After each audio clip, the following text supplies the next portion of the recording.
Here's a picture of the three elders. Did you interact with all three of these people when you were there? No.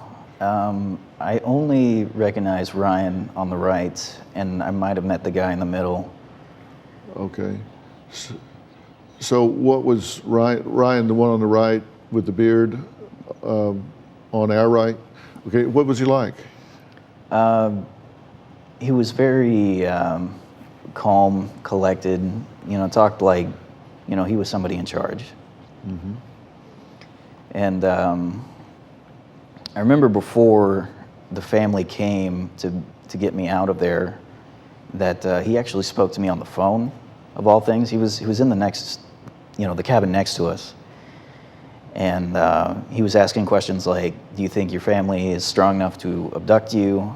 And do you think, they would pose a threat to anyone? Would they, come with violence or anything like that?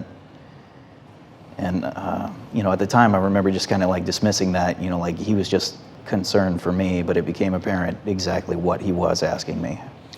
But he's calling you on the phone from next door? Mm-hmm. And he didn't come out when the family was there? Y'all didn't? Who did you talk to? Well, actually, no.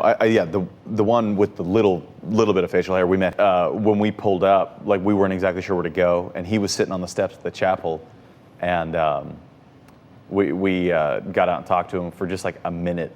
He introduced himself, and I just asked, I was like, "Where's Jordan?" He's like, "Oh, he's up there." Then we drove up to where Jordan was. I think it was at Mark or Rick's cabin, and that's when he came out, and we all gave Jordan a big hug.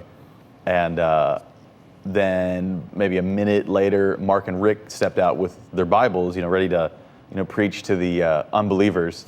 And our dad and I, we just kind of like intercepted them. Like, we kind of just walked over to them and we're like, hey, we just drove 4 hours to see Jordan. We thought he was dead. We had no idea where he was. We'd appreciate it if you just give us a moment to speak to him, alone. And they just like stared at us, just didn't even say a word. They, just like looked in our eyes, and we're like, and then they step around us and walk over to Jordan and stand right next to him, like they're protecting him from us.